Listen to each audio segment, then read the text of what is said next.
नमस्कार दोस्तों। तो हम आधुनिक काल में भारतेंदु युग में अब भारतेंदु हरिश्चंद्र जो है इसका अंतिम वीडियो होगा भारतेंदु का, जिसमें हम इसके अनुदित नाटक जो हैं वो पढ़ने जा रहे हैं। अनुदित मतलब अनुवाद किए हुए नाटक। अनुवादित कोई शब्द नहीं होता, यह आपको ही पता है, मुझे पता है। अनुदित नाटक, हमें एक चीज याद रखनी है। कैसे? तो हमने बात की थी पहले मौलिक नाटकों की। इनकी विषय वस्तु क्या है वो हम जानेंगे बाद में। पहले इतना पता लग जाना चाहिए कि मौलिक कौन से, अनुदित कौन से। मौलिक हमने बात कर ली, मैं लिखता हूं फटाफट देखिएगा। मौलिक हमने बात कर ली थी, मौलिक कौन कौन से, आपका दिमाग चलना चाहिए। मौलिक नाटक शुक्ल साहब ने, शुक्ल के अकॉर्डिंग कहता हूं मैं, मौलिक शुक्ल साहब ने कितने माने? 8 माने थे। कौन कौन से माने? मैंने नाम बता दिए थे, आप साथ साथ दिमाग लगाइए। सबसे पहले वैदिक हिंसा, हिंसा न्याय भवती, नाम नाम लिखूंगा मैं शॉर्ट में। वैदिक हिंसा, हिंसा न्याय भवती 73 के थ्रू आया था, हिंसा नहीं हुई थी। तो हिंसा, हिंसा न्याय भवती, न्याय भवती ये आया था। चलिए इसके बारे में आगे से बात करेंगे, पहले शॉर्ट में लिखते हैं। 2 नंबर बताइएगा, हिंसा नहीं करनी चाहिए, प्रेम करना चाहिए। तो प्रेम जोगिनी आ गया, प्रेम जोगिनी आ गया। इसके बाद क्या? हिंसा नहीं करनी चाहिए, प्रेम करना चाहिए, नाटक नहीं करना चाहिए, तो चंद्रावली नाटिका आ गया। चंद्रावली, चंद्रावली, चंद्रावली नाटिका आ गया। नाटक नहीं करना चाहिए, स्टेप खत्म हुआ, स्टेप पूरा होता है 1 नंबर, ये स्टेप अपना इसका पूरा होता है। अब 4 नंबर नाटक, 5 नंबर, इसके बाद स्टेप नंबर 2 चलेगा, उसमें सारे नाटक आ जाएंगे। कौन कौन से आएंगे? मैं कहता हूं कि विष पिएंगे तो आ गया विषस्य विशोषदम, विष पिएंगे, विष पिएंगे, जहर पिएंगे, विशेष से विशोषदम आ गया, विशोषदम आ गया। तो क्या होगा? तो हम यानी तो दुर्दशा हो जाएगी। विष पिएंगे तो हमारी क्या होगी? दुर्दशा हो जाएगी। तो भारत दुर्दशा आ गया, तो नीले पड़ जाएंगे, तो नीले पड़ जाएंगे तो नील देवी आ जाएगा, नीले पड़ जाएंगे तो नील देवी आ जाएगा, नीले पड़ जाएंगे तो अंधेरा छा जाएगा, आंखों के सामने अंधेरा छाएगा तो अंधेर नगरी आ जाएगा, अंधेर नगरी आ जाएगा, और लास्ट में सती हो ही जाएंगे, लास्ट में सती हो ही जाएंगे, सती प्रताप आ गया। ये नाटक मैंने बता दिए थे। अब बात करते हैं किनकी? अब बात करते हैं उन नाटकों की जो अनुदित है। पहले तो हमें नाम पता हो जाए, कर्म पता हो जाए, नाम से कर्म पता हो जाए, बाकी काम बाद का है। अनुदित 9 है, शुक्ल के अनुसार अनुदित 9 है, हमें शुक्ल को लेकर चलना है, क्योंकि वो और तो निकाल लेंगे हम, सीधी सी बात है। विवाद, मैंने कहा विवाद दो नाटकों पे है, ज्यादा विवाद तो सत्य हरिश्चंद्र पे है, सत्य हरिश्चंद्र पे है। और सत्य हरिश्चंद्र को जो है शुक्ल क्या मानते हैं? अनुदित मानते हैं। बांग्ला के किसी नाटक का अनुवाद है सत्य हरिश्चंद्र, ऐसा शुक्ल साहब कहते हैं, बांग्ला। तो भारतेंदु ने ज्यादातर नाटकों का अनुवाद किया, वो बांग्ला के थे, बांग्ला भाषा में से थे, वहां से लिए थे। कुछ संस्कृत के नाटकों का अनुवाद किया, और विदेशी विदेशी का किया क्या? विदेशी का भी किया। कौन सा किया? आएगा मर्चेंट ऑफ वेनिस, शेक्सपियर का नाटक आएगा, बात करेंगे हम दुर्लभ बंधु की। चलिए अनुदित नाटक देखते हैं। आपको याद करना है, यहां अनुवाद नहीं करना, यहां दान करना है। अनुवाद नहीं करना, यहां दान करना है। दान दूसरे को करते हैं, और अनुवाद हमेशा पहले का दूसरा ही करता है, पहले का दूसरा ही करता है। तो दान भी दूसरा ही करता है, दान भी दूसरा ही करता है। सुनिए कैसे। संख्याओं पे रहेंगे, संख्याओं पे रहेंगे, सन बाद में आएंगे। संख्याओं पे कैसे रहेंगे? 1 नंबर है, 1 नंबर है, सबसे 1 नंबर का दान होता है विद्या का दान। 1 नंबर का दान होता है वो विद्या का दान होता है। तो पहला पहला विद्या सुंदर, पहला पहला विद्या सुंदर, सबसे 1 नंबर का दान विद्या का दान, विद्या सुंदर। 2 नंबर पे आइएगा, 2 नंबर पे आइएगा, मैं संख्याएं लिख दूं एक बार, मैं संख्याएं लिख दूं एक बार। नाम नाम पता हो जाना चाहिए, नाम नाम पता हो जाना चाहिए। नाम पता हो गया, हमारा प्रश्न यहीं से निकल जाता है, आगे की कहानी बात की है। चलिए अब लिखते हैं। सबसे 1 नंबर का दान, 1 नंबर का दान विद्या का दान। यहां देखिएगा ये 2 नंबर है, ये 2 नंबर है। यहां लिखूंगा मैं रत्नावली, यहां लिखूंगा मैं क्या? रत्नावली। मुझे रत्नावली के स्टार्टिंग में ही दिखता है 2, मुझे रत्नावली के स्टार्टिंग में ही दिखता है 2, स्टार्टिंग में ही दिखता है 2। 2 नंबर पे क्या? रत्नावली। रत्नों का दान देना चाहिए, विद्या का दान दो, रत्नों का भी दान दो। 3 नंबर पे क्या है? 3 नंबर पे है आपका पाखंड विडंबन। पाखंड करने पे काम बिगड़ता है, पाखंड करने पे काम बिगड़ता है, इसलिए 3 तिगाड़ा काम बिगाड़ा। तो पाखंड विडंबन आ गया, पाखंड पाखंड विडंबन आ गया। पाखंड करने पे काम बिगड़ता है, 3 तिगाड़ा काम बिगाड़ा, ये आ गया। इसके बाद बात की जाए, क्या सही दिख पा रहा है? सही दिख पा रहा है शायद। पाक 3 तिगाड़ा काम बिगाड़ा। 4 नंबर पे क्या आता है? देखिए धन की चोरी सारे करते हैं, धन की चोरी चोर करता है 4 नंबर में, धन की चोरी चोर करता है 4 नंबर में, धन की चोरी चोर करता है 4 नंबर में। धनंजय विजय आ गया, धनंजय विजय आ गया। अब सोचिए सोचिए आगे देखिए 5 नंबर पे आता है, 5 नंबर पर वाला आता है, 5 नंबर वाला 75 में आएगा, 5 नंबर वाला 75 में आएगा और वो है सत्य हरिश्चंद्र। कौन सा है? सत्य हरिश्चंद्र। इसका ट्रिक अलग से लगेगी। सत्य हरिश्चंद्र कैसे लगेगी देखिए, इसकी ट्रिक अलग से लगेगी। कैसे लगेगी, कैसे लॉजिक लगेगा? सत्य हरिश्चंद्र, सत्य हरिश्चंद्र की पत्नी का नाम दिखाया गया तारा। क्या दिखाया गया? तारा। तारा वाइफ है किसकी? हरिश्चंद्र की। हरिश्चंद्र, हरिश्चंद्र में चांद छुपा है, हरिश्चंद्र में चंद्र में चांद छुपा है, चांद छुपा है तो तारा भी छुपा होगा। पत्नी का नाम तारा है, पुत्र का नाम दोनों के रोहित है, इसमें रोहित है। हरिश्चंद्र की पत्नी तारा बताई गई है, तारा। तो जहां चांद है वहां चांद छुपा है, वहां तारा छुपा है। तो बताइए हरिश्चंद्र की वाइफ, हरिश्चंद्र की वाइफ कौन है? तारा है। तो वाइफ हरिश्चंद्र आता है 75 में, तो हरिश्चंद्र अपनी वाइफ को साथ में लाता है 75 में। हरिश्चंद्र अपनी वाइफ को साथ में लाता है 75 में। 75 वाला 5 नंबर पे आता है, 75 वाला 5 नंबर पे आता है, क्योंकि हरिश्चंद्र अपनी वाइफ को लाता है साथ में, वाइफ को लाता है 75 में। वो तारा है, चांद है तो तारा है। 75 में लाता है तो 5 नंबर पे आता है। कहानी खत्म। इसके बाद कर्पूर मंजरी, कपूर मंजरी बोलिए, कपूर मंजरी बोलिए इसको, कर्पूर मंजरी। गौर कीजिए, कर्पूर मंजरी में 6 लिखा है, कर्पूर मंजरी में 6 लिखा है, कर्पूर मंजरी में 6 लिखा है। संख्याएं देखिए पहले, सन मत देखिए। कर्पूर मंजरी में 6 लिखा है, कर्पूर मंजरी में 6 लिखा है, 6 लिखा है। ठीक है, 7 नंबर बताइए। 7 नंबर वाला नाटक है भारत जननी, 7 नंबर वाला नाटक है भारत जननी। मैं इसलिए पहले लिख रहा हूं कि बाद में बोलूंगा तो याद होगा। भारत जननी, भारत जननी 7 नंबर वाला भारत जननी है। गौर कीजिएगा, 7 नंबर वाला भारत जननी है। मैं नाम से निकाल देंगे, नाम से कभी नहीं बोलोगे, जीवन में भूल नहीं पाओगे। जब जब भारत जननी शब्द आएगा तब याद सर आएगा, तब याद सर आएगा। कैसे आएगा सर? ऐसे, यूं कैसे आएगा? यूं आएगा साहब, यूं आएगा। कैसे आएगा वो देखिएगा, कैसे आएगा? ऐसे आएगा। मैंने 7 नंबर लिखा, देखिएगा। गौर कीजिए, गौर कीजिए। यहां से यूं, यहां से यूं, यहां से यूं, यहां से यूं, यहां से यूं, यहां से यूं। जननी शब्द में 77 है, जननी शब्द में 77 है। 77 में आएगा और 7 नंबर पे आएगा, 77 में आएगा, 7 नंबर पे आएगा, 7 नंबर पे आएगा। अब आता है 8 नंबर पे। 8 नंबर बताइए, आगे लिखते हैं, आगे ऊपर लिखते हैं, यहां जगह नहीं है इसलिए आगे लिखते हैं। कौन सा आएगा 8 नंबर पे? 8 नंबर पे यहां लिखते हैं 8 नंबर, 9 नंबर, 8 नंबर और 9 नंबर। कौन कौन सा?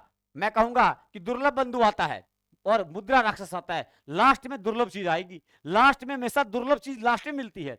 दुर्लभ चीज यूं नहीं मिलती। आपको मैं मिला, मतलब आपको मेरी क्लासेस मिली, सबसे लास्ट में मिली। दुर्लभ चीज है ना, यूं यूं नहीं मिलती, इसलिए दुर्लभ चीज हमेशा लास्ट में मिलती है, लास्ट में मिलती है। लास्ट में लिख दो, लास्ट में लिख दो, लास्ट में लिख दो। दुर्लभ बंधु आ गया, लास्ट में लिख दो। ठीक है साहब, आ गया। 8 नंबर पे मुद्रा, मुद्रा पास होने पे ठाठ होते हैं, मुद्रा पास होने पर ठाठ होते हैं, सबके नंबर 8 होते हैं। मुद्रा राक्षस, सर राक्षस 7 होगा तो राक्षस 7 होगा, ठाठ नहीं होंगे। मुद्रा 7 होने पे ठाठ होते हैं, तो मुद्रा 7 होगी, ठाठ होंगे 8 में। दुर्लभ चीज लास्ट में मिलेगी, दुर्लभ चीज यूं नहीं मिलती, नो नहीं मिलती, दुर्लभ चीज नो नहीं मिलती, 9 नंबर पे आएगा। और दुर्लभ चीज यूं ही लास्ट में मिलती है, 9 नंबर वाला लास्ट हो जाएगा। अब देखिए मैंने संख्याओं पे सेट किया, 1 2 3 4 5 सेट कैसे किया? 1 नंबर। अब बोलिए, अब देखिए 1 नंबर का दान है विद्या का दान। रत्नावली में 2 लिखा हुआ है, रत्नावली में 2 लिखा हुआ है। पाखंड करने से काम बिगड़ता है, काम बिगड़ता है। 3 तिगाड़ा काम बिगाड़ा। धन धन धन की चोरी चोर करता है 4 नंबर में, धन की चोरी चोर करता है 4 नंबर में। सत्य हरिश्चंद्र की वाइफ थी तारा, जहां चांद छुपा है वहां तारा होगा। वाइफ के वाइफ हरिश्चंद्र की वाइफ आई 75 में, वाइफ 7 कब आई? 75 में। 75 वाला 5 नंबर पे आता है, 75 वाला 5 नंबर पे आता है। कपूर में 6 लिखा हुआ है, कपूर में 6 लिखा हुआ है, 6 नंबर पे आता है। भारत जननी में 7 7 है, 7 7, ये देखिए यहां से बनाइए, यहां से बनाइए, 7 7 हो जाएगा। 77 में आता है, 7 नंबर पे आता है। 8 में मुद्रा पास होने पे ठाठ होंगे 8 में, और लास्ट में, लास्ट तो दुर्लभ चीज आएगी, लास्ट तो दुर्लभ चीज आएगी। ये तो हुए नाम, ये तो हुए नाम। अब मैं अगर बोलूं आपसे, अब इनको मिक्स करते हैं, अब इनको मिक्स करते हैं। मिक्स कैसे करते हैं? बस अब ये देखते हैं कि कौन सा नाटक जो है अनुदित है, इतना याद होना चाहिए। प्रश्न ये क्रम से नहीं आएगा, नहीं आएगा। दिमाग में अगर सेट हो अच्छी बात है, लेकिन ये आता है कौन सा अनुदित नहीं है। सर वो आप कह रहे हो सत्य हरिश्चंद्र भारत जननी, जो भारत जननी है उनमें दिक्कत आई तो लास्ट में उसको हम अलग कर लेंगे, बता दूंगा ऐसा प्रश्न आए पे यूं करना है, ऐसा करने पे यूं करना है। पहले सुनिए, मैंने कहा अनुदित बोलना है तो अनुवाद बोलना है, आपको अनुवाद नहीं करना, अनुदित नहीं करना, आपको सिर्फ दान करना है, सिर्फ दान करना है दूसरे को। और दूसरी भाषा में अनुवाद होता है हमेशा, अनुवाद होता है वो दूसरा होता है, पहला नहीं होता। पहला तो मूल होता है, मूल होता है, मौलिक होता है, लेकिन दूसरा अनुवाद होता है, दान होता है, दान दूसरा करता है। दान याद रखिए, चाहे विद्या का दान दो, चाहे विद्या का दान दो, चाहे आप दुर्लभ रत्नों का दान दो, चाहे आप दुर्लभ रत्नों का दान दो, चाहे आप विद्या का दान दो, चाहे आप दुर्लभ रत्नों का दान दो, और चाहे धन का दान दो, और चाहे मुद्रा का दान दो, बस दान दो। चाहे विद्या का दान दो, चाहे दुर्लभ रत्नों का दान दो, चाहे धन का दान दो, और चाहे मुद्रा का दान दो, और चाहे सत्य का दान दो, और चाहे पाखंड का दान दो। सत्य का दान दो, चाहे पाखंड का दान दो, चाहे कपूर का दान दो, बस भारत के लोगों को दान दो और कुछ मत दो। भारत के लोगों को दान ही दान दो और कुछ मत दो। अनुवादित नाटक हो गए, अनुदित नाटक हो गए, अनुवाद नाटक हो गए। देखिए, विद्या का दान दो, दुर्लभ रत्नों का दान दो, धन का दान दो, चाहे मुद्रा का दान दो, और चाहे सत्य का दान दो, चाहे पाखंड का दान दो, चाहे पाखंड का दान दो, और चाहे कपूर का दान दो, बस भारत के लोगों को दान दान दो। ये क्या हो गए? अनुदित नाटक हो गए। अब प्रश्न आता है कौन सा अनुदित नहीं है? प्रश्न करता हूं, कौन सा अनुदित नहीं है? बोलिए। कपूर मंजरी, धनंजय विजय, मुद्रा राक्षस, या चंद्रावली नाटिका? सर चंद्रावली नाटिका नहीं है, क्लियर बात। अब पूछो कौन सा मौलिक नहीं है? कौन सा मौलिक नहीं है? विशेष विशोषदम, नील देवी, सती प्रताप, दुर्लभ बंधु। सब दुर्लभ बंधु नहीं है, दुर्लभ रत्नों का दान दो, याद रखिएगा, ये हो जाएगा। ये तो प्रश्न बनता है। अब प्रश्न आ गया आप वाला कि सर ऐसा आ गया तो, ये आ गया तो बीच में सत्य हरिश्चंद्र को अधिकतर लोग मौलिक मानते हैं। प्रश्न आ गया, निम्न में से कौन सा मौलिक नहीं है? कौन सा मौलिक नहीं है? प्रश्न गौर से सुनना, कौन सा मौलिक नहीं है? मैं बोलूं वैदिक हिंसा ऐसा न्याय भवती, सर ये तो क्लियर मौलिक है, ठीक है। मैं बोलूं आगे कि जो है अंधेर नगरी, सर ये तो क्लियर मौलिक है, ठीक है। मैं बोलूं आगे सत्य हरिश्चंद्र, सर ये तो अनुदित है, नहीं। फिर मैं बोलूं आगे क्या? विद्या सुंदर।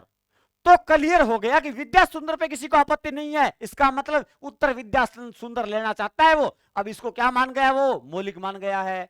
अब यहां कॉमन सेंस काम करना चाहिए कि विद्या सुंदर पे तो आपत्ति नहीं है, ये तो है या है ही, ये क्या अनुदित है ये अनुदित नाटक है, अनुवाद किया हुआ है। सत्य हरिश्चंद्र को क्या मान रहा है? फिर वो एग्जामिनर मौलिक मान रहा है। अब यहां उत्तर सत्य हरिश्चंद्र नहीं होगा साहब, या विद्या सुंदर होगा। बात समझ रहे हो मेरी? ठीक है। अब प्रश्न आता है कौन सा अनुदित नहीं है? कौन सा अनुदित नहीं है? विद्या सुंदर, चलो यहीं से कर लेते हैं। विद्या सुंदर, रत्नावली, पाखंड विडंबन, सत्य हरिश्चंद्र। बताओ कौन सा अनुदित नहीं है? मैंने चार बोले, विद्या सुंदर, रत्नावली, पाखंड विडंबन और हरिश्चंद्र। अब आपको उत्तर क्या करना है? अब हरिश्चंद्र करना है।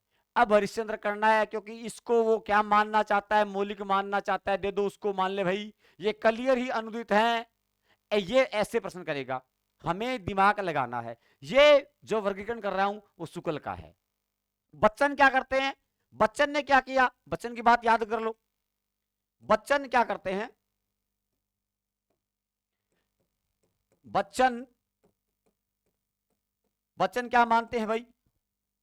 सर बच्चन तो सत्य हरिश्चंद्र को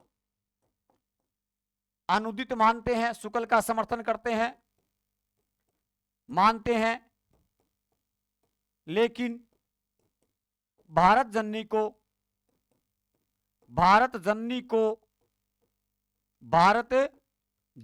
क्या मानते हैं? लेकिन भारत जननी को अनुदित मानते हैं। बच्चन की बात याद रखनी है कि बच्चन सत्य हरिश्चंद्र को लेकर के शुक्ल के साथ है, लेकिन भारत जननी को लेकर साथ नहीं। भारत जननी कहां चली जाएगी? बच्चन के अनुसार मौलिक में चली जाएगी। याद रखना, संख्या बढ़ जाएगी। मौलिक 8 की जगह 9 हो जाएंगे, ये 8 हो जाएंगे, शुक्ल 8 9 पे रहेंगे।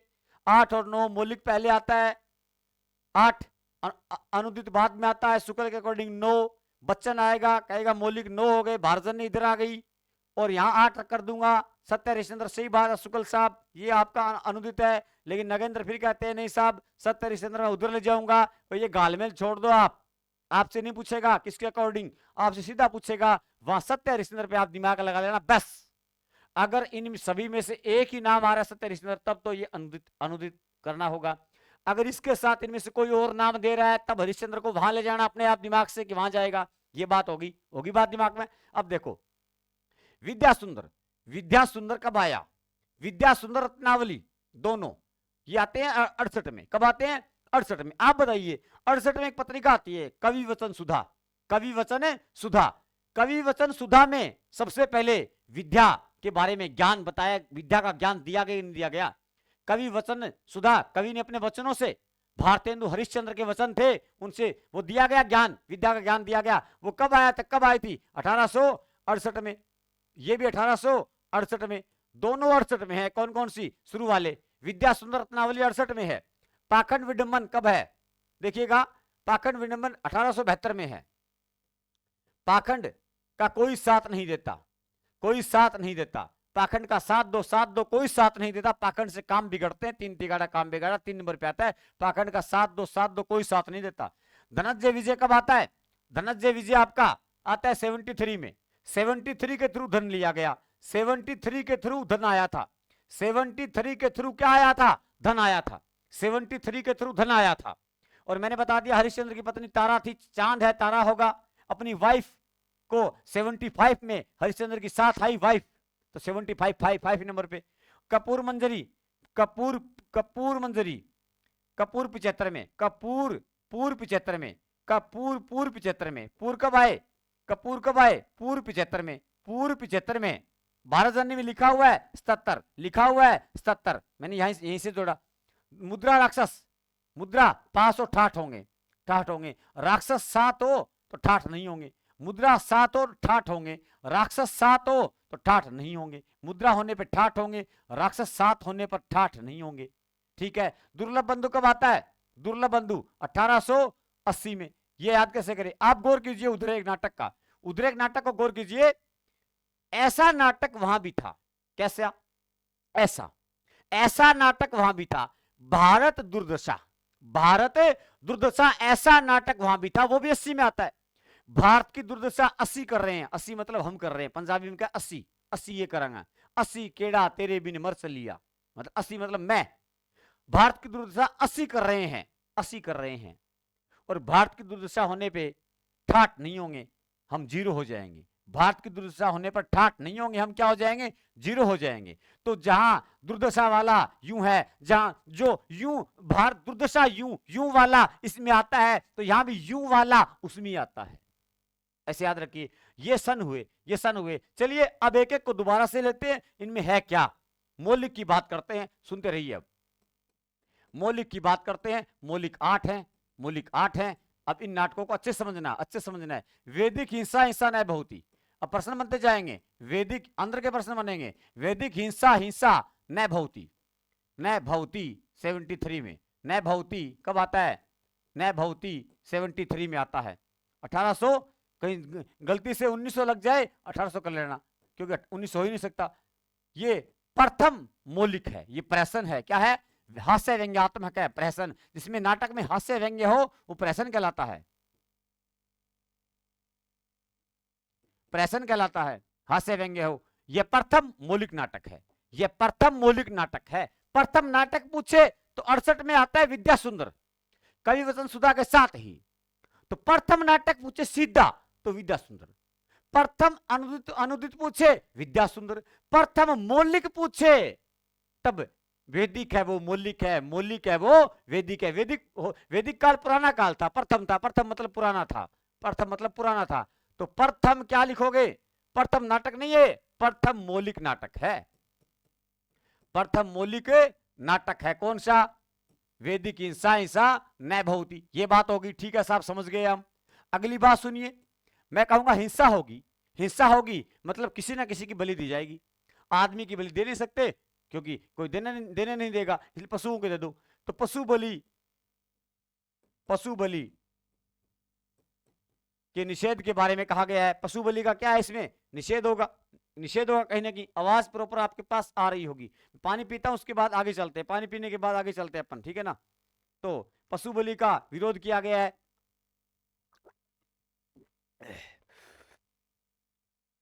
पशु बलि का निषेध या विरोध किया गया इसमें, तो हिंसा है इसीलिए पशु बलि आ गई। पशु बलि, कॉमन सेंस लगाते रहिए, रट्टा नहीं लगाना, कॉमन सेंस लगाते रहिए, कोई पूछेगा भी नहीं, यूं पूछेगा तो हम गलत नहीं करेंगे। अगला मैंने कहा हिंसा मत करो, हिंसा नहीं करनी चाहिए, प्रेम करना चाहिए, तो कौन सा आ गया, पैप प्रेम जोगिनी, पैप क्षेत्र में आता है। फटाफट लिखते हैं हम सारे नाटकों के बारे में। पैप प्रेम जोगिनी पैप क्षेत्र में कब आता है सर, ये तो 1875 में आता है, बिल्कुल ठीक बात है। इसमें गौर कीजिए, एक तो प्रेम शब्द है, एक जोगी शब्द है, एक प्रेम एक जोगी है। जोगी वो होते हैं जो तीर्थ स्थानों पर रहते हैं, तीर्थ स्थानों पर रहते हैं, और जोगी तीर्थ स्थानों पर रहकर के राम रहीम की तरह प्रेम करते हैं, कुकर्त्य करते हैं। तो तीर्थ स्थानों पर होने वाले कुकर्त्यों का भांडाफोड़ किया गया है। प्रेम जोगिनी, प्रेम भी है और जोगी भी है, प्रेम भी है और साथ में कौन है, जोगी भी है। तो जोगी जहां होंगे वह प्रेम नहीं होगा, प्यार नहीं होगा, वासना दिखाई गई है। तो तीर्थ स्थानों पर होने वाले कुकर्त्यों का भांडाफोड़ किसमें, प्रेम जोगिनी में, जहां प्रेम भी है और जोगी भी है, याद रखना चाहिए। तो इसमें क्या लिखेंगे, हम लिखेंगे तीर्थ स्थानों पर होने वाले, अब अच्छे से पढ़ते समझते जाना है, तीर्थ स्थानों पर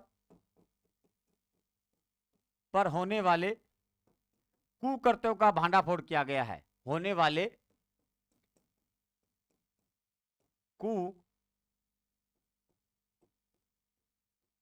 कुकर्त्यों के बारे में बताया गया है, ठीक है, बारे में बस थोड़ा थोड़ा पता हो, विषय वस्तु तो नहीं पूछता, नेट वगैरह में आता है ये। आगे देखिए अगला बताइए सर, अगला है हिंसा नहीं करनी चाहिए, प्रेम करना चाहिए, नाटक नहीं करना चाहिए। तो श्री चंद्रावली नाटिका, श्री लगा दो, चंद्रावली लिख दो, एक बात है। चंद्रावली नाटिका, नाटिका छाटिका छंत्र में आ गई, नाटिका छाटिका, नाटिका भी एक प्रकार होता है नाटक का, नाटिका भी एक प्रकार है नाटक का, नाटिका नाटक की लुगाई है, नाटिका नाटक की लुगाई गुण है नाटिका। तो हरिश्चंद्र की लुगाई की चंद्रावली, चंद्रावली मन लागी कोई गर्लफ्रेंड लगी मैंने, तो नाटिका छाटिका छंत्र में आ गई। इसमें क्या है, इसमें जो है चंद्रावली नाटिका में मैं कहूंगा कि जो धार्मिक स्थान है ना उनके बारे में, इसमें प्रेम और भक्ति का आदर्श निरूपण किया गया है, प्रेम व भक्ति का आदर्श निरूपण है, प्रेम और भक्ति का, प्रेम व भक्ति का आदर्श निरूपण किया गया है। तो खास बात है क्या है, अरे क्या चक्कर है, का आदर्श निरूपण किया गया है।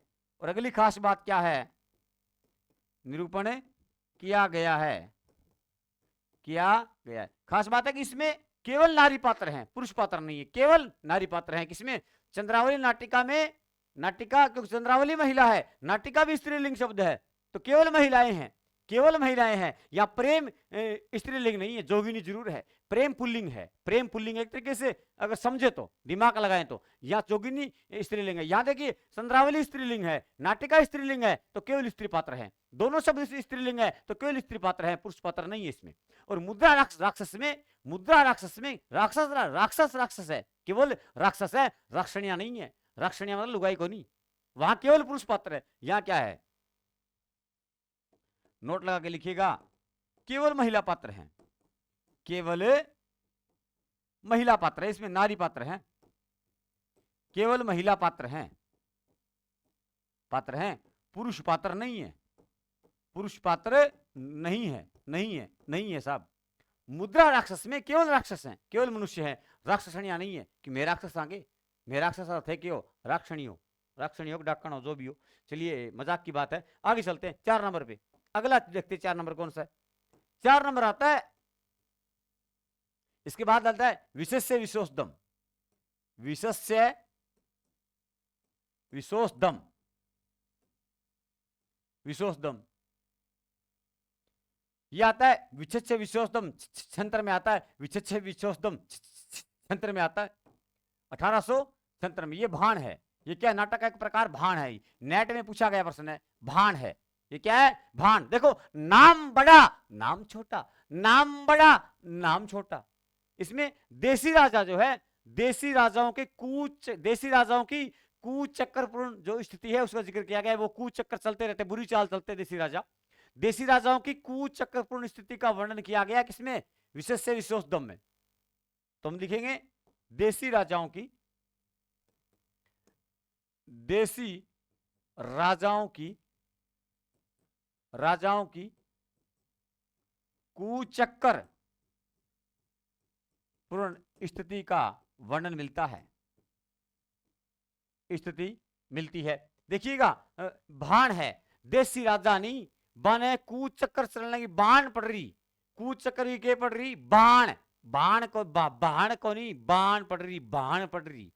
देसी राजधानी कुचक्कर की के पड़ रही, बाण को नहीं, बाण पड़ रही। बाण पड़े बाण हो जाएगा, वो नाम बड़ो वो नाम छोटो, ऐसे बड़े के साथ छोटा होगा। अब देखिएगा अगला आता है, विष पिएंगे तो क्या होगी, दुर्दशा होगी। तो भारत दुर्दशा कब आता है, याद कीजिए, जब भी आपको दुर्दशा शब्द दिखाई दे, यूं दिखाई दे यूं, तो दुर्लभ बंधु याद आए। जब भी यूं दिखाई दे वो याद आए। तो भारत की दुर्दशा कौन कर रहे हैं कि सर भारत की दुर्दशा तो 80 कर रहे हैं, 80 और कोई नहीं कर रहा, 80 कर रहे हैं, 80 मतलब हम कर रहे हैं 80। और भारत के ठाठ होंगे, जब उसकी दुर्दशा होगी तो भारत के ठाठ होंगे या भारत जीरो हो जाएगा, जीरो हो जाएगा, ठाठ नहीं होंगे। ये कर सकते हो, और 80 कर रहे हैं वो कर सकते हो। और जब भी याद आए, जब भी भारतीय नाटक में यूं दिखाई दे भारत दुर्दशा, तो आपको हमेशा दुर्दशा के साथ दैत दुर्दशा के साथ दैत दुर्लभ बंधु दिखना चाहिए, क्योंकि वो भी 80 में आएगा, वो भी 80 में आएगा। दैत दुर्दशा के साथ दैत दुर्लभ बंधु दिखना चाहिए। जब यूं दिखाई दे तो यूं दिखना चाहिए आगे वाला। चलिए इसमें क्या है, इसमें भारत की जो स्थिति है ना उसको दिखाया गया है, यानी अंग्रेजी राज में भारत की जो दुर्दशा है उसका चित्रण किया गया है। ये तो पता ही है, फिर नाम से स्पष्ट है, अंग्रेजी राज में भारत देश की दुर्दशा का चित्रण किया गया है। भारत देश की, कोई नहीं पूछेगा, देश की दुर्दशा का चित्रण अगर आप ऐसे भारतेंदु के नाटक कभी यूं कर जाओ ना, बता देना मुझे, कभी नहीं किए होंगे, चित्रण मिलता है। चलिए हो गया। अगला छठा नाटक आता है, कौन सा, दुर्दशा होगी तो नीले पड़ जाएंगे, तो नील देवी आ गया।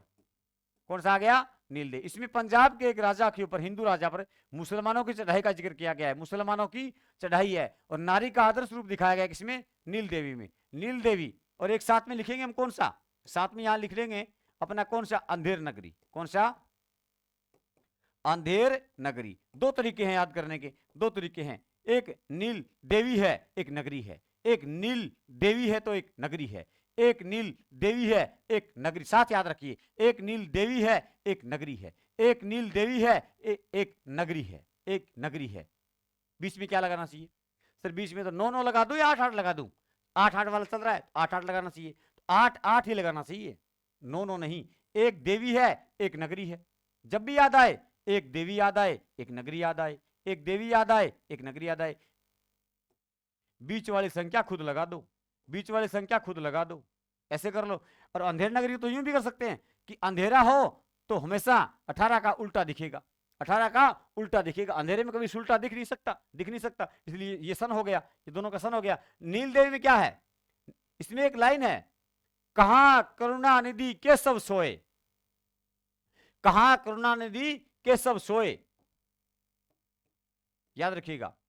ओ के चक्कर है, कहां करुणा निधि केशव सोए, नेट में पूछा गया है, नेट में पूछा गया है, केशव सोए, ये लाइन इसकी है, ये लाइन इसकी है।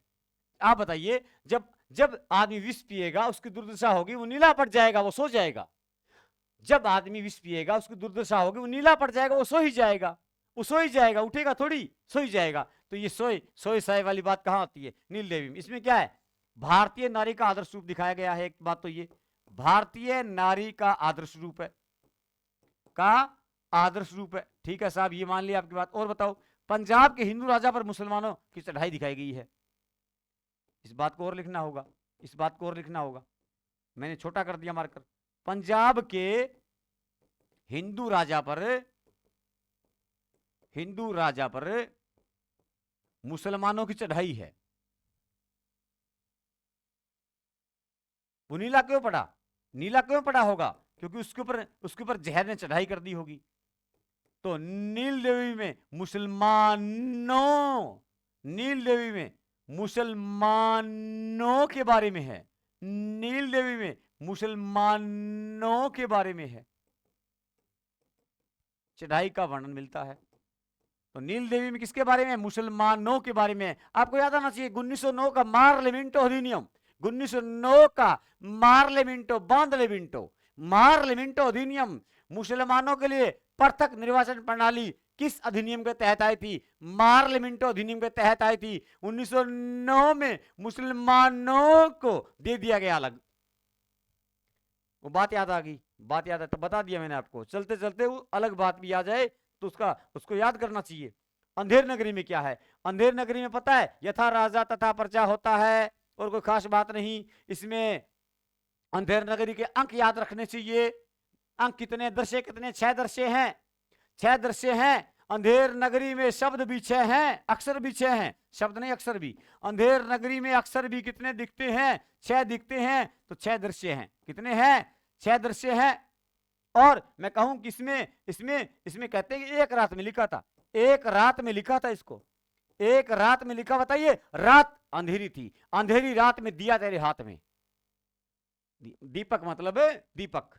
एक रात में अंधेर नगरी की रचना एक रात में की थी, एक रात में की थी। अंधेरा था फिर भी लिख दिया, अंधेरा था फिर। एक दिन में नहीं की, दिन का मतलब 24 घंटे होता है, दिन का मतलब 24 घंटे होता है, 12 घंटे की रात होती है। तो शायद 12 घंटे में लिख दिया होगा, 12 घंटे में लिख दिया था, या 6 घंटे में लिखा था। सोचिए सोचिए, तो 6 घंटे में तो नहीं लिखा होगा, लेकिन दृश्य 6 है ना। तो एक रात में लिखी। इसमें भ्रष्ट शासन तंत्र को दिखाया गया है। नगरी अंधेरी होगी, शासन कैसा होगा? भ्रष्ट होगा। तो भ्रष्ट शासन को दिखाया गया है। कैसा? भ्रष्ट शासन तंत्र को दिखाया गया है, शासन तंत्र को दिखाया गया है। देखिए, और ये भी एक प्रहसन है, ये भी क्या है? प्रहसन है। नील देवी एक गीति नाट्य है, नील देवी एक क्या है? गीति नाट्य है। नील देवी महिला है भाई, और गीति नाट्य भी एक महिला है। एक तरीके से सोचे तो गीति नाट्य क्या है? जब नाटक में साथ में गीत आए, गीत आए, तो ये क्या है? लिख लीजिएगा, आपको ज्यादा ज्ञान चाहिए लिखिएगा, वरना नहीं आएगा, पूछेगा नहीं। गीति नाट्य है, गीति नाट्य है। और दुर्दशा नाटक है, ये भाण है। अंधेर नगरी क्या है? प्रहसन है, मजाकिया व्यंग्य है, इसलिए प्रहसन है। जिसे वैदिक हिंसा प्रहसन है, जहां व्यंग्य हो, मजाक हो, हास्य हो, प्रहसन है। अब आता है क्या? सती प्रताप। हम पहुंच चुके 7 पे। 8 नंबर अंतिम मौलिक आता है, अंतिम मौलिक आता है, वो है सती प्रताप। अंत में अगर विष पिएंगे, दुर्दशा होगी, नीले पड़ जाएंगे, अंधेरा छाएगा, तो लास्ट में सती हो जाएंगे। सती प्रताप आ गया। सती प्रताप कब आता है? सती प्रताप 83 में आता है, 83 में आता है। अब सोचिए आप कि वहां हम पढ़ के आए, वहां कहां? मौलिक उपन्यासों में मैंने कहा अंतिम दुर्लभ बंधु है। अंतिम कौन सा है? दुर्लभ बंधु है। तो भारत दुर्दशा कब आया? 80 में। दुर्लभ बंधु कब आया? 80 में। तो बताओ वो लास्ट था कि ये लास्ट है? सर लास्ट तो ये। अब पूछे कि भारतेंदु का अंतिम नाटक बताइए, तो सती प्रताप जो अधूरा है, जो अधूरा है। अब कहे कि भारतेंदु का अंतिम वह नाटक बताइए जो पूर्ण है, पूरा है। मैंने ना मौलिक बोला ना अनुदित बोला, तो कौन सा होगा? अंधेर नगरी होगा। पूरा नाटक, पूर्ण नाटक कौन, संपूर्ण नाटक कौन सा है? अंधेर नगरी। अंतिम नाटक पूछे सती प्रताप, पूर्ण अंतिम नाटक अंधेर नगरी। अंतिम नाटक सती प्रताप, अंतिम अधूरा सती प्रताप, अंतिम नाटक सती प्रताप, अंतिम पूर्ण नाटक अंधेर नगरी, अंतिम अनुदित नाटक दुर्लभ बंधु, पहला मौलिक नाटक वैदिक हिंसा, पहला नाटक विद्या सुंदर, पहला अनुदित विद्या सुंदर, पहला मौलिक वैदिक हिंसा, अंतिम नाटक सती प्रताप, अंतिम पूर्ण नाटक अंधेर नगरी, अंतिम अनुदित नाटक दुर्लभ बंधु। तरीके होंगे, बस ये प्रश्न बनते हैं। यहां प्रश्न को पढ़ना अच्छे से होगा। पूछना क्या चाहता है? जल्दबाजी करोगे मर जाओगे। 4-5 टाइप के प्रश्न बना लेगा वो, और वहां अंतिम पूर्ण अंतिम अधूरा यूं करके कुछ भी उलझा लेगा। उलझना नहीं है। चलिए सती प्रताप जानते हैं। सती प्रताप में यह नाटक अधूरा रह गया और राधा कृष्ण दास ने पूरा किया। 1992 में जाके किया। सन याद नहीं करनी, गोली मारिए, नहीं आता। अधूरा था। क्या था? अधूरा। सती पूरी हुई नहीं, अधूरी रह गई, अधूरा था। और इसको पूर्ण किसने किया? इसको पूर्ण करने का काम किया था राधा कृष्ण दास ने। राधा के साथ, राधा से अकेली से हुआ नहीं, तो उसने कृष्ण को मिला लिया, तो पूरा कर दिया। राधा और कृष्ण दोनों ने मिलकर पूरा किया। राधा कृष्ण दास ने पूरा किया था, पूरा किया था, पूरा किया था। इसलिए जैसे जैसे जैसे बालकृष्ण भट्ट का एक नाटक था रेल का विकट खेल, रेल का विकट खेल, जो पूरा नहीं था, जो पूरा नहीं था उसको पूरा किया था कार्तिक प्रसाद खत्री ने। बताइए, रेल का विकट खेल होगा, रेलगाड़ी जाए खतरा नहीं होगा, क्या होगा? खतरी करेगा, खतरे का काम, रेलगाड़ी का काम खतरी करेगा, क्योंकि बालकृष्ण भट्ट होगा नहीं, बच्चा है, बच्चा है, इसलिए उससे पूरा नहीं होगा, वो तो खतरी करेगा, खतरा उठाएगा, कार्तिक प्रसाद खतरी करेगा। इसको रेल के विकट खेल, बालकृष्ण भट्ट के नाटक को रेल का विकट खेल, विकट है बालकृष्ण भट्ट है, विकट है खेल है बालकृष्ण भट्ट है, बालकृष्ण खेलेगा, विकट खेल खेलेगा, भट्ट खेलेगा। बाल युवा वही लिखता है, वही लिखता है, वही लिखता है, बाल युवा रेल का विकट खेल, वही उपन्यास लिखता है, 100 अजान एक सुजान,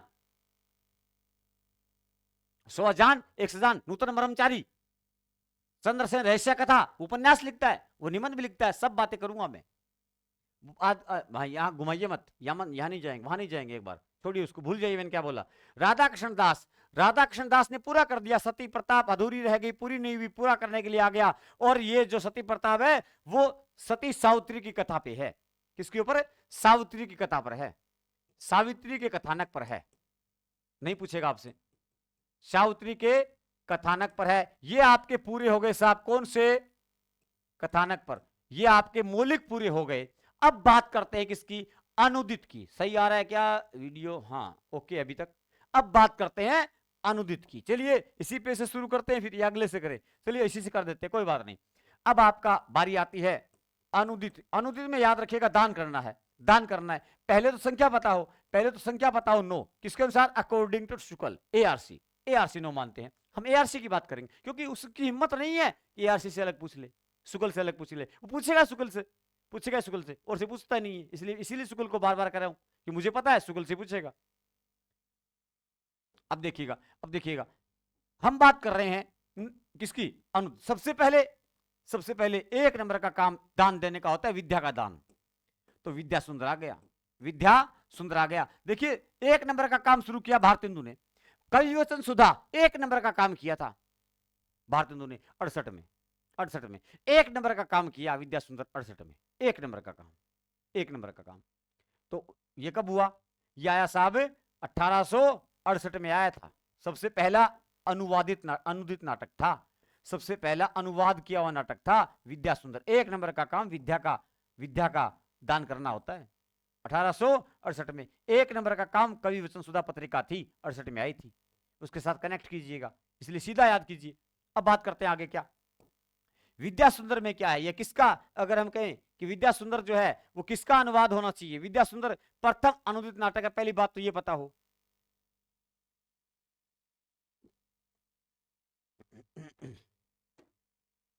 प्रथम अनुदित नाटक, ये बात पता हो, प्रथम अनुदित नाटक भी है और प्रथम नाटक भी है इनका भाई साहब, प्रथम अनुदित नाटक। क्योंकि वैदिक हिंसा 73 में आएगा, वो तो होगा नहीं, तो प्रथम नाटक भी इसे कहा जाएगा, क्योंकि 68 में। अनुदित भी यही है, नाटक भी यही है पहला। हम लिख देंगे तो बोला बहुत हो, क्या लिख देगा? हम लिख देंगे क्या? प्रथम नाटक भी यही है, प्रथम नाटक भी अरे यार भी विद्या सुंदर को माना जाएगा, विद्या सुंदर को माना जाएगा, सीधा पूछे तो भी ठीक है। अब आगे, ये संस्कृत का नाटक है चोर 85 का, संस्कृत के नाटक चोर 85 के बांग्ला संस्करण का अनुवाद है। संस्कृत का नाटक है चोर 85 के बांग्ला संस्करण का अनुवाद है। नया आया तो गोली मार दो, लिख दूंगा मैं। वर्मा जी कौन पूछे? संस्कृत के नाटक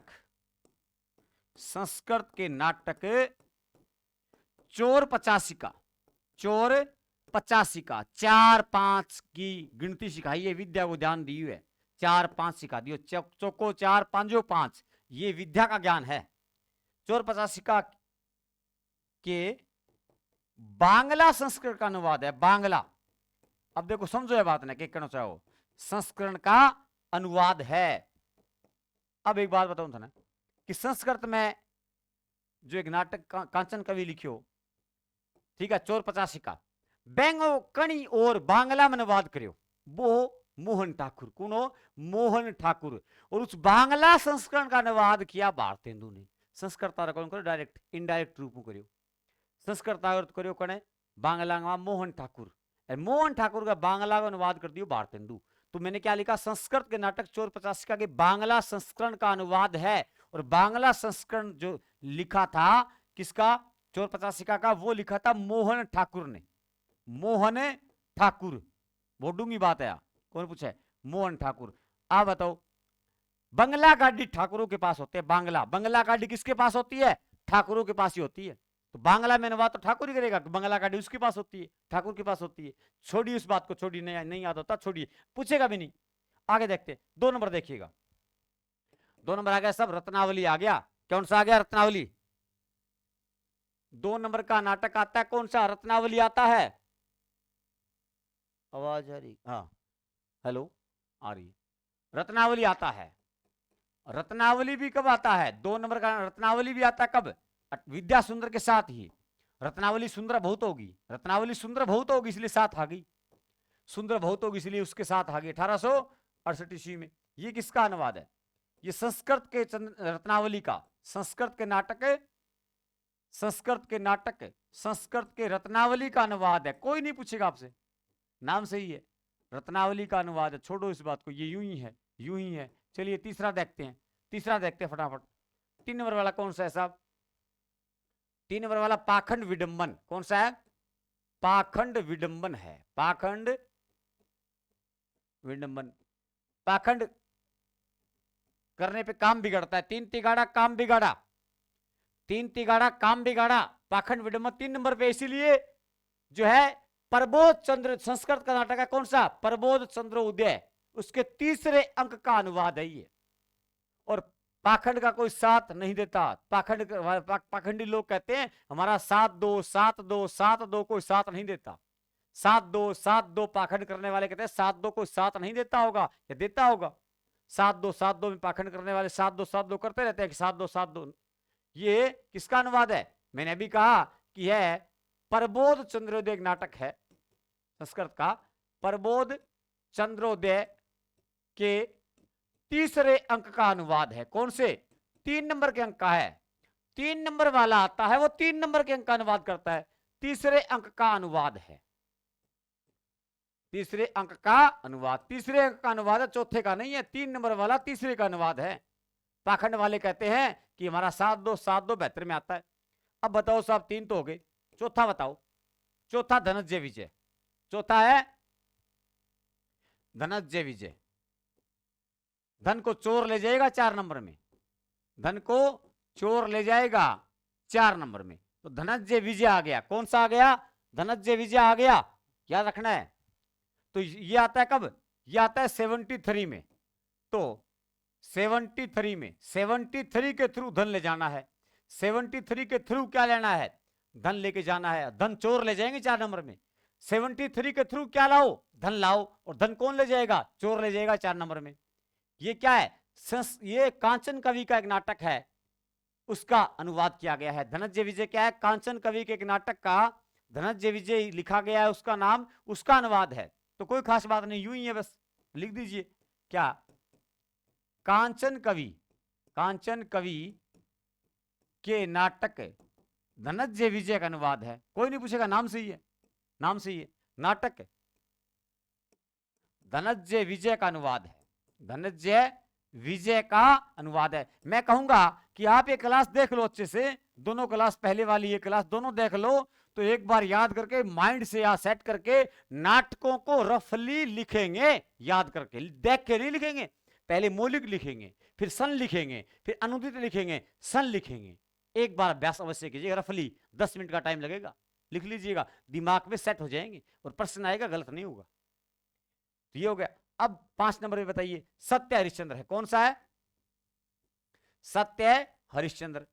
सत्य हरिश्चंद्र, मैंने कहा हरिश्चंद्र में चांद छुपा है। हरिश्चंद्र में चांद छुपा है। चांद होगा, तारा होगा। तो पति कौन है? हरिश्चंद्र है। तो पत्नी कौन है? तारा है। दोनों का पुत्र है रोहित। और ये बांग्ला के किसी नाटक का अनुवाद है। बांग्ला के कब आता है ये आता है साहब 75 में। हरिश्चंद्र की वाइफ आती है साथ में 5 में। हरिश्चंद्र की वाइफ 75 में साथ आती है। हरिश्चंद्र की वाइफ कौन? हरिश्चंद्र की वाइफ है WIF, वाइफ। वाइफ स्पेलिंग आ तो गिरे। वाइफ कौन है? तारा। चांद है तो तारा होगा। दोनों का पुत्र कौन है? रोहित। पुत्र कौन है? रोहित है। रोहित है, छोड़िए। हरिश्चंद्र की वाइफ आती है 75 में, और 5 वाला 5 नंबर पे आता है। 75 वाला 5 नंबर पे आता है। ये बांग्ला के किसी नाटक संस्करण का अनुवाद है। सीधा बता दिया शुक्ल ने कि बांग्ला के किसी, बंगाल के, बांग्ला भाषा के, बांग्ला के किसी नाटक का अनुवाद है। नाटक का अनुवाद है। इस पे विवाद है। इस नाटक पे तो विवाद है, इसीलिए शुक्ल कहता है ये अनुवाद है। 6 नंबर पे आता है कर्पूर मंजरी। 6 नंबर पे क्या आता है? कर्पूर मंजरी। ये देखो 6 लिखा हुआ है। कर्पूर मंजरी। कर्पूर कब आता है? पूर्व पिचेत्र में। पूर्व पिचेत्र में, पूर्व पिचेत्र में पूरा पूरा आता है। पूर्व पिचेत्र में पूरा पूरा आता है। पूर्व पिचेत्र में पूरा पूरा आता है। ये कोई कांचन कवि के नाटक का अनुवाद है। ये यूं ही है, वैसे यूं ही है ये चीजें। ये ज्ञान झाड़ने वाली बात है। कांचन कवि के नाटक का अनुवाद है। के नाटक का अनुवाद है। कोई खास बात नहीं, यूं ही चलता है। सन पता हो, नाम पता हो, चलेगा। अब आता है 7, 8, 9। 7 नंबर में भारत जननी है। 7 नंबर में भारत जननी है। 7 नंबर लिख दे। ये इस यूं इससे लिखें, इससे लिखें। 7 नंबर पे भारत जननी है। और जननी शब्द में मुझे सन दिखता है। आपको दिखता है कि नहीं दिखता? कि सर अब तो दिखता है। क्या दिखता है? सर हमें तो 7 7 दिखता है। 77 में आ गया। 7 नंबर वाला, 7 नंबर वाला, 7 नंबर वाला 77 में आ गया। यह गीति नाट्य है। गीति नाट्य है। जननी शब्द आ गया तो गीति नाट्य है। जैसे नील देवी आ गया, गीति नाट्य है। नील देवी, देवी आ गया, गीति आ गया। यहां जन्य आ गया, गीति नाट्य आ गया। और यह भी किसका? यह भी यूं अनुवाद किया है, खास बात नहीं। संस्कृत से हिंदी में अनुवाद देते, कोई खास बात नहीं। छोड़ो, क्यों कुछ लिखो। आ गए 8वां। 8 और 9। 8वां कौन सा है? मैं कहूंगा मुद्रा राक्षस।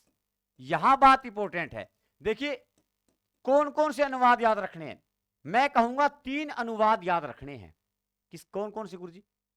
एक तो तीसरो पाखंड विडंबन, प्रबोध चंद्रोदय के तीसरे अंक का अनुवाद है, 3 नंबर वाला, वो याद रखना है। एक मुद्रा राक्षस किसका अनुवाद है, और एक दुर्लभ बंधु किसका अनुवाद है। अनुवाद ये 3 याद रखने हैं। अनुवाद में 3 से बाहर पूछ ही नहीं सकता, वो पूछेगा ही नहीं कभी। इसलिए अनुवाद किसका है, ये बात 3 की याद रखनी है बस। पहला विद्या सुंदर, उसको छोड़िए आप। 54 का वो बांग्ला संस्करण का अनुवाद, मोहन ठाकुर वाले का अनुवाद है। कचरा कौन पूछता है? ज्ञान झाड़ने वाली बात है। मुद्रा 7 होने पे ठाठ होते हैं। मुद्रा हो तो ठाठ होते हैं। राक्षस जब 7 हो तो ठाठ नहीं होंगे। ये आ गया कब? 1878 में। ये एक विशाख दत्त का नाटक है, उसका अनुवाद है। विशाख दत्त का नाटक है। इस नाम से किससे? मुद्रा राक्षस किसका नाटक है संस्कृत में? विशाख दत्त के। तो ये पूछ सकता है विशाख दत्त के नाटक का अनुवाद है ये, तो आप लिख दोगे विशाख दत्त के नाटक का अनुवाद। याद करेंगे अभी, नाटक का अनुवाद है विशाख दत्त का नाटक। आप बताओ मुद्रा राक्षस नाम से नाटक किसका है? विशाख दत्त का। ये संस्कृत में मुद्रा राक्षस किसका है? विशाख दत्त का ही है। मुद्रा राक्षस नाम से नाटक इसका भी है। क्या पिक्चर सही आ रही है? शायद सही आ रही है, बिल्कुल, जहां तक मुझे दिखाई दे रहा है। चलिए, विशाख दत्त का नाटक कौन सा है? मुद्रा राक्षस है, इसका अनुवाद है। आप सोचिए राक्षस विशाल होता है या छोटा होता है? सर राक्षस तो विशाल होता है। ये इसको बोल दीजिए ना, विशाल दत्त। विशाल दत्त। और राक्षस के दांत बड़े बड़े होते हैं। विशाल दांत वाला होता है राक्षस। विशाल दांत वाला विशाख दत्त। विशाल दांत वाला होता है राक्षस। तो मुद्रा राक्षस किसने लिखा? विशाल दांत वाले ने, विशाख दत्त ने लिखा। इसका अनुवाद है। ये नाम से ही है, ये पता होना चाहिए किसका अनुवाद है बस। 9वां और पता हो। लास्ट नाटक आ रहा है अपना 9वां। वो कौन सा है साहब? वो आ रहा है आपका दुर्लभ बंधु। और जब भी दुर्लभ याद आए, दुर्दशा याद आए, दुर्दशा 80, 80 कर रहे हैं, 80 में आ गया। दुर्लभ बंधु, ये कब आया था साहब? 1880 में। तो क्या ये अंतिम है? ये अनुदित अंतिम है। वैसे अंतिम सती प्रताप है, अंतिम पूर्ण नाटक अंधेर नगरी है, अंतिम अनुदित नाटक दुर्लभ बंधु है। दुर्लभ बंधु अंग्रेजी के एक नाटक है, शेक्सपियर का नाटक। यह शेक्सपियर के मर्चेंट ऑफ वेनिस का अनुवाद है। शेक्सपियर के merchant of Venice, merchant of Venice का अनुवाद है, वेनिस का अनुवाद है। इन शेक्सपियर का नाटक कौन सा है? Merchant of Venice.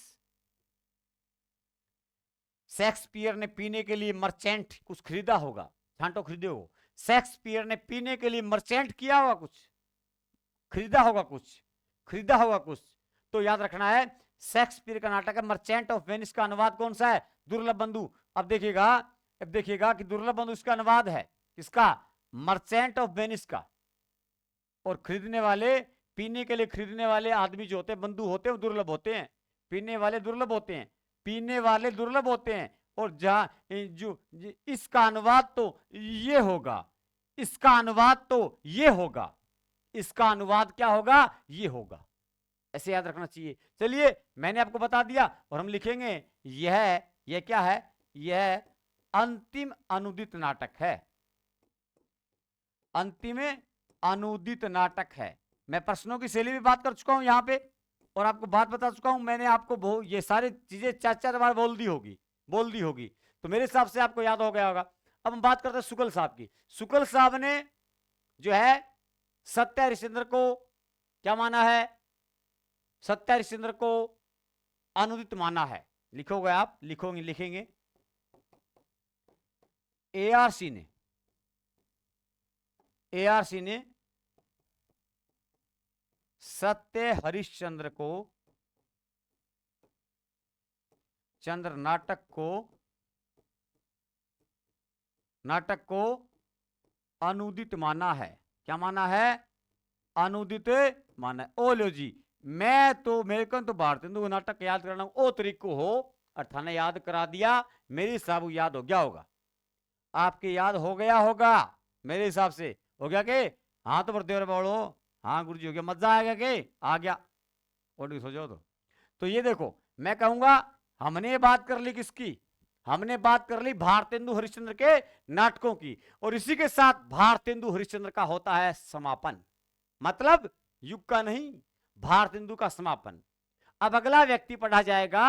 अब हर एक व्यक्ति एक क्लास में आएगा, हर एक व्यक्ति एक क्लास में करेंगे, चाहे कोई क्लास 40 मिनट की बन जाए और चाहे 1 घंटा की बन जाए, एक को पूरा करेंगे। हर एक क्लास में एक को पूरा करेंगे। बड़े बड़े व्यक्ति होंगे, जैसे बालकृष्ण भट्ट एक क्लास का, प्रताप नारायण मिश्र एक क्लास, प्रेमघन एक क्लास, जैसे अंबिका व्यास एक क्लास, ठाकुर जगमोहन सिंह एक क्लास। ऐसे करके 5-6 क्लासों में प्रयास करूंगा कि लगभग 6 क्लास में भारतेंदु युग पूरा हो जाए। यानी 2 से 3 दिन और लगेंगे मित्रों, भारतेंदु युग आपका पूरा होगा। मेरा पूरा प्रयास है कि इस फरवरी के महीने में आपको द्विवेदी युग पूरा करवा दूं मैं अच्छे से, और साथ में कुछ एक बातें व्यक्ति माध्यम की 1 या 2 टॉपिक हो जाएं तो अच्छा रहेगा, ताकि मार्च के महीने में हम पहुंच जाएं आधुनिक काल के लास्ट में पहुंच जाएं, और व्यक्ति माध्यम भी पूरी हो जाए। इतना अगर हो जाता है तो मैं अपने आप को भी धन्य मानता हूं। आपके साथ में व्याकरण भी पूरी हो जाएगी, आपकी किताबें भी मार्च तक पूरी हो जाएगी, और हिंदी साहित्य का आधुनिक काल भी मैं लगभग लास्ट में लेके जाके पूरा कर दूंगा, और आपका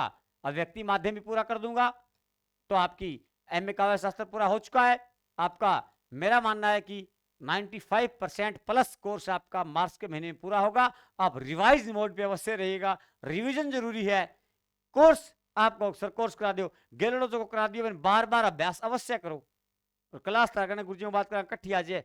2 क्लास डेली आ जानी चाहिए, क्योंकि 2 क्लास डेली बन जाती है, इसलिए 2 क्लास डेली आ जाएगी। मैं सर से बात करूंगा।